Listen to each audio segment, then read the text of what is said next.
మొదటిగా తండ్రి, కుమార, పరిశుద్ధాత్మ అను మన త్రియక దేవునికి నా వందనాలు, స్తుతులు, స్తోత్రాలు చెల్లిస్తున్నాను.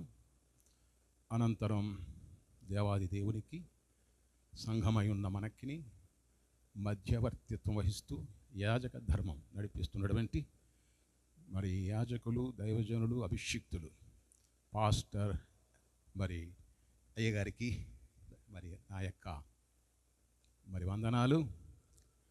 బిడలారా, వరప్రసాద్ అయ్యగారి యొక్క మరి ఆహ్వానం మేరకు నేను ఈ విధంగా మరి స్టేజ్ మీదకి వచ్చాను. మరి కొంత సమయం ఇచ్చిందాం. అలాగే ఆర్కెస్ట్రా వారు మరి షాలేం షమీ గారు, పాస్టర్ గారు చక్కని సంగీతాన్ని సమకూరుస్తున్నారు. సంగీత విద్వాంసులు, వారికి వారి టీంకి నా యొక్క వందనాలు. మీ అందరికీ కూడా పేరు పేరు పేరు చొప్పున వందనాలండి. అందరికీ వందనములు. మరణాత పిల్లలారా, మరి ఒకసారి యోహాను సువార్త 10 నిమిషాలు చక్కగా చేసి 10 నిమిషాలు క్లోజ్ చేద్దాం. యోహాను సువార్త 11వ అధ్యాయం 39వ వచనం. యోహాను 11:39.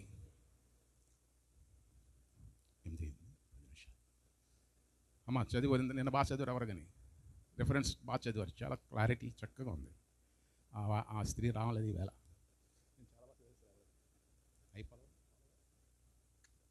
చెప్పమ్మా.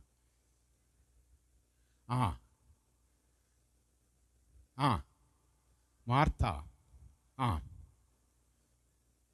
అతడు చనిపోయి 4 దినములైనది, ఇప్పటికే వాసన కొట్టునని ఆయనతో చెప్పాను. తర్వాత అందుకు యేసు, నీవు నమ్మిన ఎడల దేవుని మహిమను చూతువు. దేవునికి స్తోత్రం. పిల్లలారా, మరి తెలిసిందే, లాజరును సమాధి చేశారు. యేసు ప్రభువు కావాలనే రాకుండా యోదయలోనే హాల్ట్ చేశాడు. అయితే తర్వాత బయలుదేరాడు శిష్యులతో. వచ్చినప్పుడు తిన్నగా సమాధి వద్దకు చూడండి,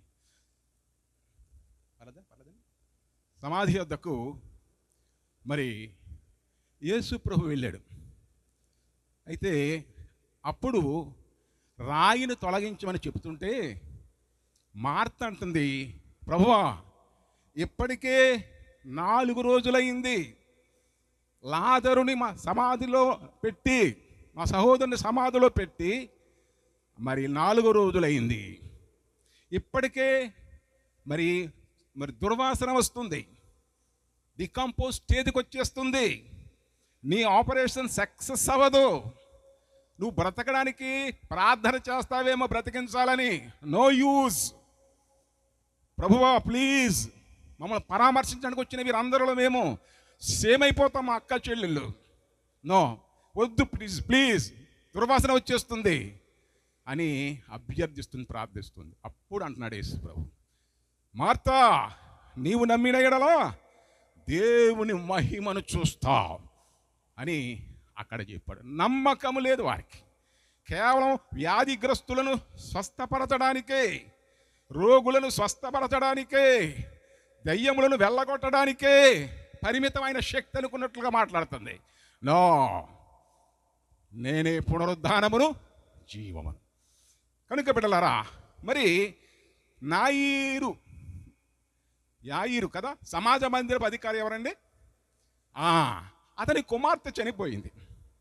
యేసు ప్రభు వెళ్ళి 3 శిష్యులను వెంట పెట్టుకుని లోపలికి వెళ్ళి ప్రార్థన చేశాడు. చిన్నదానా లేమో అనగానే ఆ ప్రాణము వెంటనే ఆమెలోనికి వచ్చేసింది ఉంది. ఒకసారి చూడ, ఒక్క రిఫరెన్స్ చూడండి ఒకసారి అమ్మా. 8 లోక 8:49. లోక 8:49. కమాన్ 5 నిమిషాలు అయిపోయింది, 5 నిమిషాలు ఉంది. చెప్పు అమ్మా. చిన్నదానా లెమ్మని చెప్పగా ఆమె ప్రాణము ఆమెలోనికి వచ్చిందంట. బిడ్డలారా, ప్రభువు ప్రార్థన చేయగా ఆమె ప్రాణము ఆమె దగ్గరే ఉంది. అయితే ప్రార్థన చేసిన వెంటనే ఆ నాయీరు కుమార్తె యొక్క ప్రాణము మరలా ఆమెలోకి వచ్చేసింది. అలాగే మన బిడ్డలారా మనం చూసినట్లయితే మరి నాయీను అనే ఒక ఊరిలో ఒక వ్యక్తిని స్వస్థపరిచాడు. పాడె మీద తీసుకుని పోతున్నారు చనిపోయిన వ్యక్తిని, విధవరాలి కుమారుడు. అప్పుడు యేసు ప్రభు చూసి పాడెను కిందకి దింపి ఆ కుమారుని చనిపోయిన వ్యక్తిని గురించి ప్రార్థన చేసినప్పుడు అతనిని వెంబడిస్తున్న ప్రాణము వెంటనే అతనిలోకి వెళ్ళిపోయింది, దిగ్గున లేచాడు. అయితే ఇక్కడ మరియా మార్త అంటుంది, చనిపోయి 4 రోజులయ్యింది, సమాజ మందిరపు అధికారి కుమార్తెను స్వస్థపరిచినట్టు కాదు, ఇది ఫ్రెష్ బాడీ కాదు, ఇది ఆ కుమార్తె ఆ రోజునే చనిపోయింది. తర్వాత ఆ యొక్క విధవరాలి కుమారుడు ఆ రోజునే చనిపోయాడు. కనుక వారి ప్రాణము అక్కడే ఉంది కాబట్టి నీవు ప్రార్థించిన వెంటనే వారి ప్రాణం వారిలోకి వెళ్ళింది. కానీ ఇక్కడ అలా జరగదు.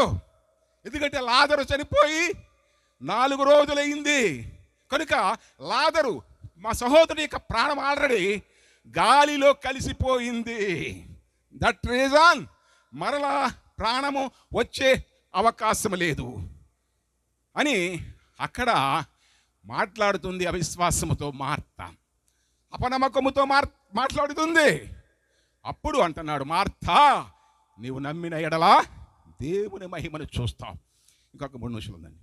కనుక బిడలారా, ఆయనకు అసాధ్యమైనది ఏది లేదు. నమ్ముట నీ వలన అయితే నమ్మువానికి సమస్తము సాధ్యమే. దేవునికి స్తోత్రం. నమ్ము నీవు. అక్కడ అంటున్నాడు అప్పుడు, అయ్యా ఈ అపనమ్మకస్తుల మధ్య నేను జీవిస్తున్నాను, నాకు కూడా అపనమ్మకం వచ్చేస్తుంది నీ మీద, కనుక నేను నమ్ముచున్నాను ప్రభువా, నాకు అపనమ్మకము రాకుండా నాకు సహాయం చేయని బోరుడే ఏడుస్తున్నాడు ఆ మూగవాని యొక్క తండ్రి. కనుక బిడలారా, అప్పుడు యేసు ప్రభు అంటున్నాడు, నమ్ముట నీ వలన అయితే నమ్మువానికి సమస్తము సాధ్యం. కనుక బిడలారా, మరి ఈ రోజున మన ప్రవక్త అయ్యగారు మరి రవికుమార్ గారు రాజమండ్రి నుండి వచ్చారు. నిన్న మన వరప్రసాదయ్య గారు అనౌన్స్ చేశారు. ప్రవచన వరం కలిగిన వారు, వివేచన వరం కలిగిన వారు, స్వస్థత వరం కలిగిన వారని. కనుక ఆయన చేతుల మీదుగా ఆయన మరి వాక్యోపదేశం చేసిన తర్వాత మరి అనేకమైన మేళ్ళు ఆయన ద్వారా పొందమని నేను కోరుతున్నాను. కనుక నమ్ముట నీ వలన అయితే నమ్మువానికి సమస్తము సాధ్యం. కనుక బిళ్ళారా, మరి పౌలు అంటున్నాడు ఏమనంటే, మీరు మనుషుల జ్ఞానం మీద ఆధారపడవద్దు, దేవుని శక్తి మీద మీరు ఆధారపడండి అంటున్నాడు. మనుషుల జ్ఞానం మీద ఆధారం చేసుకుని మాట్లాడవద్దు, దేవుని శక్తిని ఆధారం చేసుకుని మాట్లాడండి అంటాడు. కనుక దేవుడు శక్తివంతుడు, ఆయన శక్తి అపరిమితమైనది, పరిమితం లేదు ఆయన శక్తికి. ఎటువంటి కార్యాలైనా చేయగల సమర్థుడు. కనుక ఈ మిరాకల్స్ మరి జరుగుతున్నాయి. మరి ఈ రోజున కూడా ఈ యొక్క ఫెస్టివల్కి వచ్చిన మీ అందరికీ కూడా మరి నా మనం ఏంటంటే విశ్వాసంతో ఉండండి.